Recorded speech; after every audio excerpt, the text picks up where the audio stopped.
Welcome to Fireside Chats with the Wing Victor for the Sullen, a podcast where we catch up with friends from around the world and discuss everything under the sun other than music.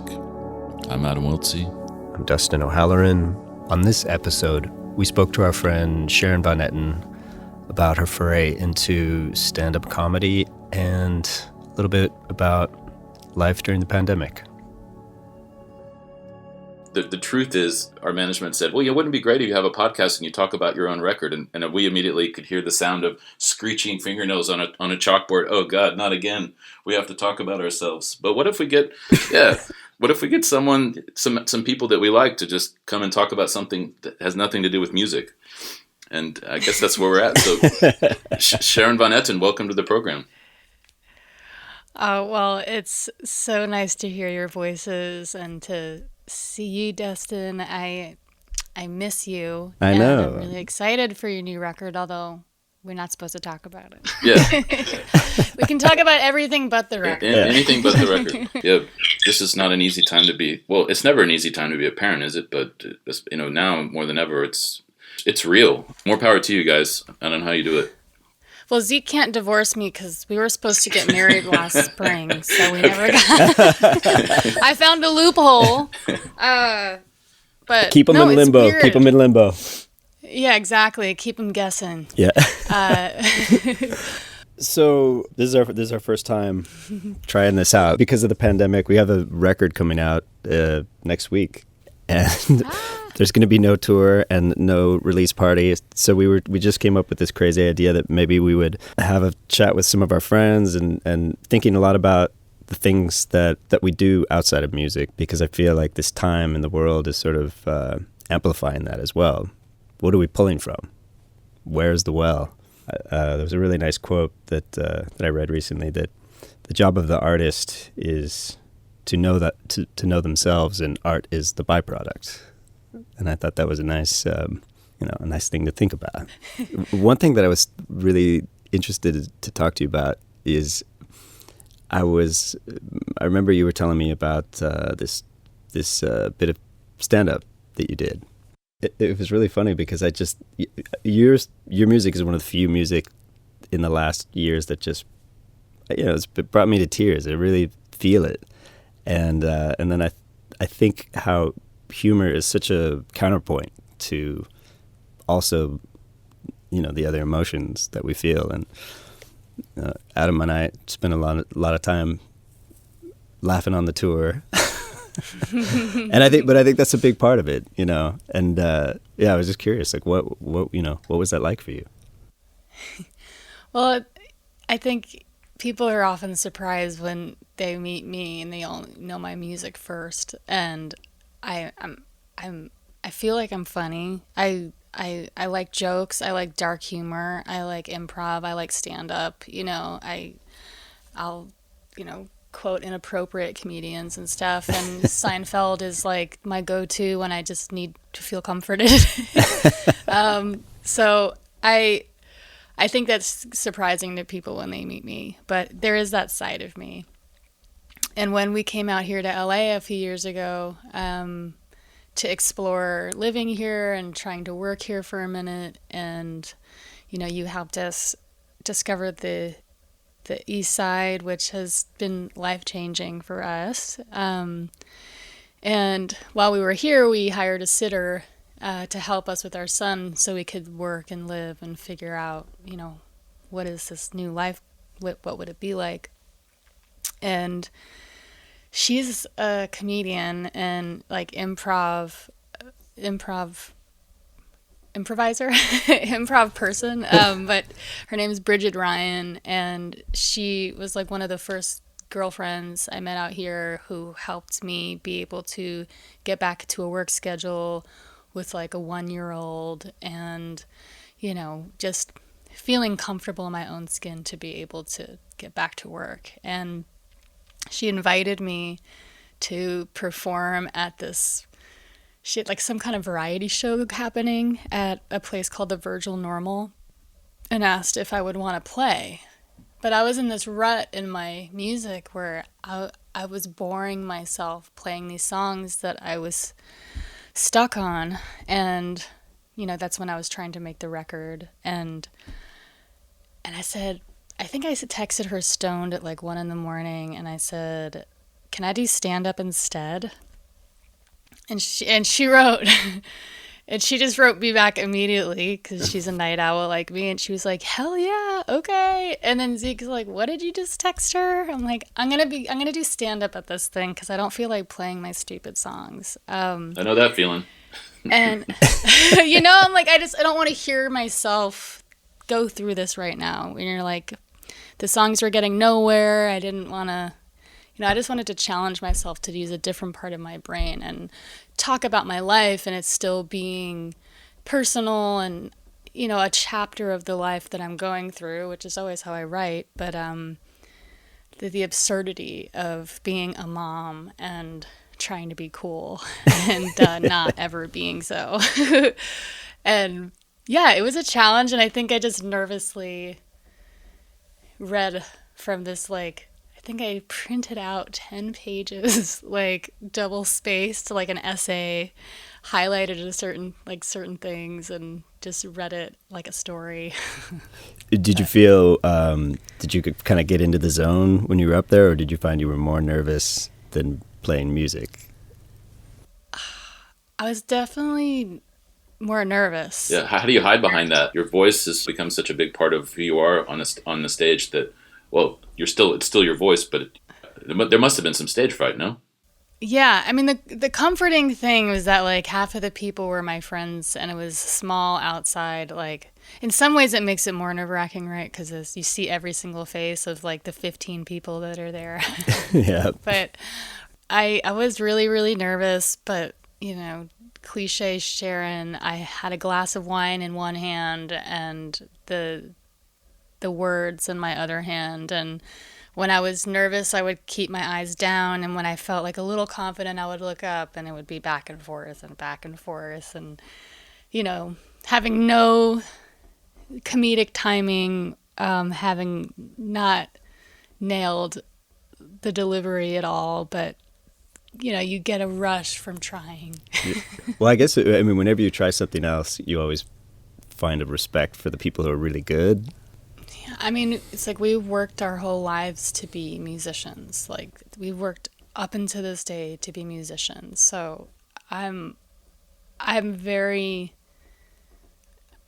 brutal with myself in knowing I'm not a comedian. I tried stand-up once on a whim. I'm not a comedian. I'm not that funny, but I'm interested in it, and I think that kind of interest keeps you on your toes. And with acting, I feel like I'm not good at it.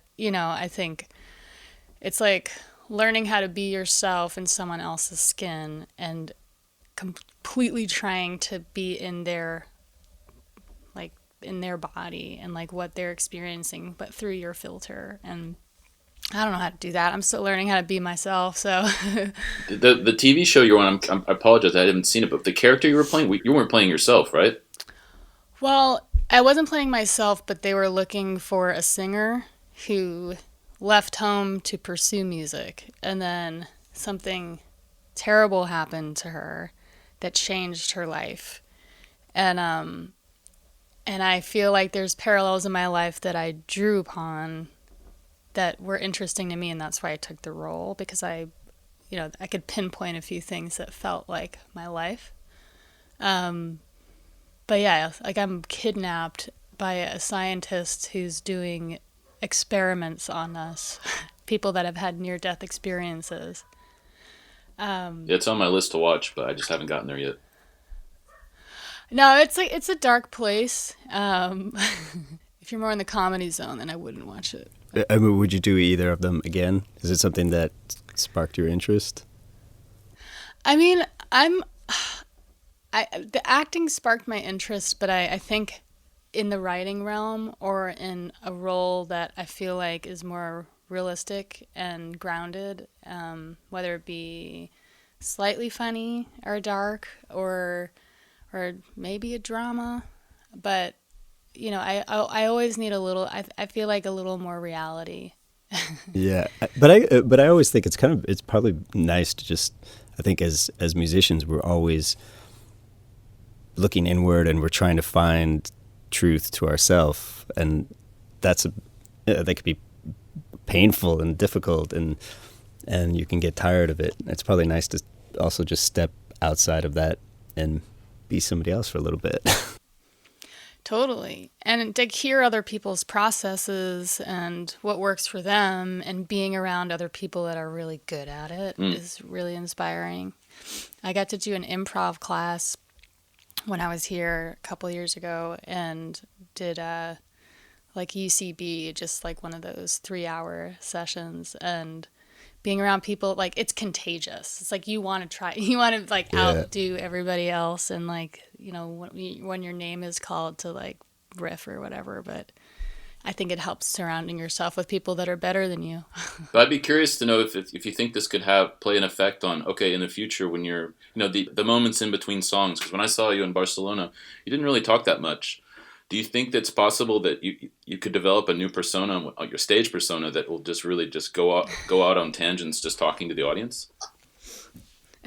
Well, when I first started and I was playing like smaller clubs and bars and stuff, I've been actually archiving old CDs to hear old songs I forgot I wrote and never released. But I'm nervously talking in between because I didn't really know how to tune that well in that situation, and I didn't have a tuner till way later. So I would get a little whiskey buzzed before I would go on, and you would just hear me rambling in between songs. And I would confuse the hell out of people because I couldn't tell if I was serious, if I was joking, because I would be tuning and talking more than I was playing. So they thought it was maybe like an act. Like, I'm here to play a show, but I'm actually like a total loser and I have no idea what I'm doing, but I want to make you cry. And I'm really mostly annoying my bandmates. And, you know, like someone will come in with like a musical line to distract me from talking, you know, and I miss those antics, you know, but I feel like on the last tour, especially, I was trying to be more serious and like get the comedy out of my banter because it would frustrate bandmates, but then also take people out of the space of like this new thing I was trying to do. But you let me ramble, I ramble too much. See, that's what I just did there. Or, you know, you can just go the path of Tenacious D, my neighbor in LA is the drummer for them. And, no way. Yeah, you know, and I was like, wow, that's a pretty cool drumming gig, and you know, and he's like, yeah, he's like, I laugh so much at every show, but he was telling me that in South America they played huge, massive amounts of people as just a band, and so you know, you can they've sort of like segued into just being like this massive rock band in South America, so. Because the jokes don't catch That's on? Incredible. Because they don't understand them. Oh, yeah. Something's lost in translation. Oh, that's funny. Yeah. I mean, we've been, it's been interesting to just take time. I realized like how much I actually missed that, not trying to always carve something out, take time to, you know, just read books and get away from it. I don't know if this happens to you, but we're on our tour with our record that we just came out, and the first thing that everybody asks us at the merch table is, when's your next record coming out? Right, we just made this record, we're here, we're playing it for the first time for you. This is really emotional for me. I don't know if you get this. I'm really feeling this right now. Yeah, I mean, it's you know, people forget that we need time. Yeah, I mean, it's not like you just pop them out. Yeah, I mean, yeah. Unless you're the Bee Gees. I don't know if you saw that documentary, but man, whoa, those guys wrote some hits. So many. I haven't. I heard really good things about it. We're we're a little bit slower than the Bee Gees. Well, at least there's like a bar to set yourself up for, right? Yeah. So it's like you aspire to be like a Bee Gee. Well, I think I like time. I think time is it's something that it's like a forgotten part of art. It's a forgotten part of the importance of whatever it is you're making, that just taking time. I don't know, the way the world is going now, it's just slowing down. For me, it's been the positive part of it, is just being able to slow down. Absolutely. I mean, I think it's going to be interesting how we go back, with what we have learned. Yes. Like, will we really, like, Zeke and I've talked about this where it's like, well, are we really going to, like, now we're saying we enjoy it and we're making the most of it, but as soon as things are back to normal, we're going to say, like, screw it all and, like, go back? Or will we really take it to heart and say, okay, the universe was telling us we need to slow down. You need to reflect more. You need to read more. You need to spend more time with your family. All these things that I love, but I want to say that I'll keep this mindset. But I wonder. I think so. I mean, I've thought a lot about it and realizing how much having time is. I think at the end of the day, that's all we have, really. With tour schedules and all of the things that you get sort of busy doing, you almost don't get to enjoy it when it's too busy. You don't get to savor each thing, and I think that's such an important thing to remember. Just we don't always have to be doing a million things. Yeah. I mean, I'm also just planning. Like, that's one of the things that I've talked to my friends about, where I'm like, what are you doing this weekend? We're like, I don't plan anything anymore. I just don't plan. I'm living, I'm fielding, in those moments where I have nothing. It's like, I think people forget that as artists or just as human beings, it's like part of growing is absorbing and reading things, watching things, thinking and writing. And it doesn't have to be for anybody, but that's how you're able to create later, is by like using that replenishing energy and knowledge to do something different and more inspiring or something. I mean, I think it's kind of a weird time to be creative too, because there's so much happening. There's just a lot of noise going on. So I'm just trying to, let it happen when it happens. But also realizing it's been really nice to just try to do other things and simple things like just taking walks. I mean, things that we maybe didn't even think about. Lots of walking.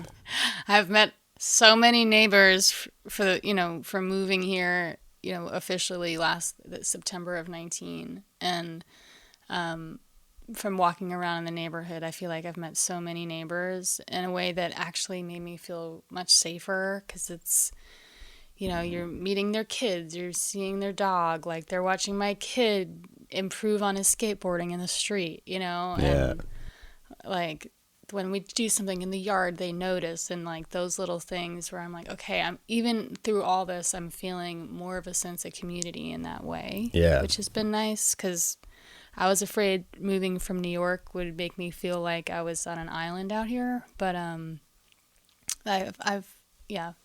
feel very lucky for the community that has really helped us all get through all this. Yeah, I mean that's all we have right now. Oh my gosh, for real.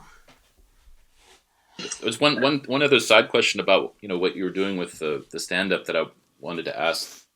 When you're making a record, and this is a lot of emotional stuff that you're sort of filtering through yourself and getting it out into the open, and so I think there is this sense that people just think creative people want to talk about themselves all the time, and then you get to the record cycle, and then you're sort of something connected to your press release or something that you get asked over and over, and you have to sort of tell the same story, a variation on the same story over. Do you find what that fine line of talking about yourself and kind of hating to talk about yourself at the same time? I think you're probably closer to the way we feel about it. Yeah, well, I think, one of the challenges I always find where it's like, I'll write a demo and I'll think it's too personal.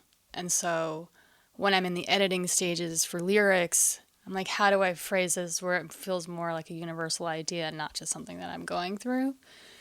And I think I approached that, again, I feel funny saying approached when I only did stand up once, but I feel like I wanted to talk about things that were relatable and, as new moms, the things that people don't talk about and how hard the balance actually is. So again, finding something that it's not just about me, it's about what a lot of people that I know are going through. So like that was comforting. But then another piece that I forgot about was that through that stand-up, I had this idea for a show that I started writing out, and it was about my relationship with the babysitter, and how so I set it up where basically it's based on my life, where I sit down. The opening scene is me sitting down with my label, and they're checking in on like how the baby is and all this stuff, and it leads up to the whole I got this acting job, and I'm really not inspired right now musically, so I'm going to take this acting job to try and hopefully be inspired by something else, and it will inform the record. So I come out to California, meet the sitter, like all based on my real life, but I'm so uninspired in my work that as I'm getting to know my babysitter and what a mess her life is, I end up writing songs about her life. And at the end of every episode, like I start writing a song based on stories that she's told me because my life is so uninteresting. I want to see this.